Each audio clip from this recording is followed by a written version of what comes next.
రాత్రిపూట లేదంటే early morning రోడ్లంతా వెళ్ళడం వల్ల ఏదైనా పాములు ఎక్కడ కలిసిన ప్రాబ్లమ్స్ అవుతాయి. ప్లస్ అది పరుగు పోయే పని కదా ఆడవాళ్ళు అనేది. మొగలు వెళ్ళేటప్పుడు చాలా ఇబ్బంది ఫీల్ అవుతుంది. నేనేం చెప్తుంటే సిగ్గులేకుండా దీంట్లో నాకేం సిగ్గులేదు చెప్పడానికి, అది ఒక ప్రాబ్లం వాళ్ళకి. ఊరికి 4 వైపులా 4 బాత్రూమ్లు కట్టించాలి పబ్లిక్ టాయిలెట్స్. అది గవర్నమెంట్ చూసుకోవాలని మేము డిమాండ్ చేస్తున్నాం. ఇది ఒక డిమాండ్, ఇది చాలా ఇంపార్టెంట్. మిగతా చేసినా చేయకపోయినా అట్లీస్ట్ లేడీస్ కోసం పబ్లిక్ టాయిలెట్స్ అనేది చాలా ఇంపార్టెంట్. నెక్స్ట్ పొలాలకు నీరు. మేము గూడుముత్తి గారి దగ్గరికి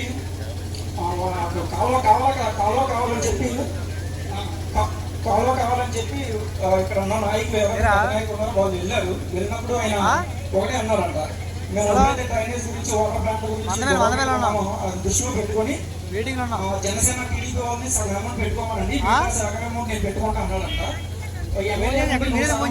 సగం పెట్టుకోండి, ఎవరైతే వేస్ట్ కదా, అదేదో మేమే చేసుకుంటాం కదా, నువ్వు ఎమ్మెల్యే వేస్ట్ కదా. కాలువ తీసుకురావడానికి డబ్బులు పెట్టుకోవాలి. అది గవర్నమెంట్ లో పార్ట్ కదా, వ్యవసాయానికి సంబంధించి రైతులకు సంబంధించి మొత్తం గవర్నమెంట్ చూసుకోవాలి. మధ్యలో మేమేదో క్వశ్చన్ చెప్పి మామూలు డబ్బులు ఇవ్వడానికి కరెక్ట్ కాదు. మా డిమాండ్ ఏంటంటే మాకు ఒక కోరుకుంటున్నాం నెక్స్ట్ గవర్నమెంట్ తెలుగుదేశం వచ్చినప్పుడు.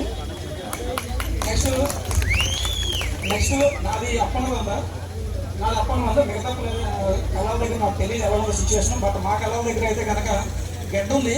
ఆ గడ్డ దగ్గర ట్రాన్స్పోర్టేషన్ చాలా ప్రాబ్లం అవుతుంది. ఎడ్ల బండ్లు వెళ్ళడానికి రావడానికి ఆ గడ్డ వల్ల చాలా ప్రాబ్లం అవుతుంది. మనుషులు కూడా వెళ్ళడానికి వర్షాకాలంలో కొంతమంది వాటర్లో కొట్టిపోయే ప్రమాదం కూడా ఉంది ఎక్కువ వర్షాలు వచ్చినప్పుడు.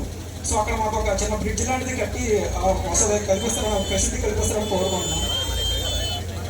సో సార్ మాకు 3 డిమాండ్, వాటర్ ప్లాంట్ ఒకటి, పబ్లిక్ టాయిలెట్స్ ఒకటి, అండ్ నీట్ కావాలి సార్.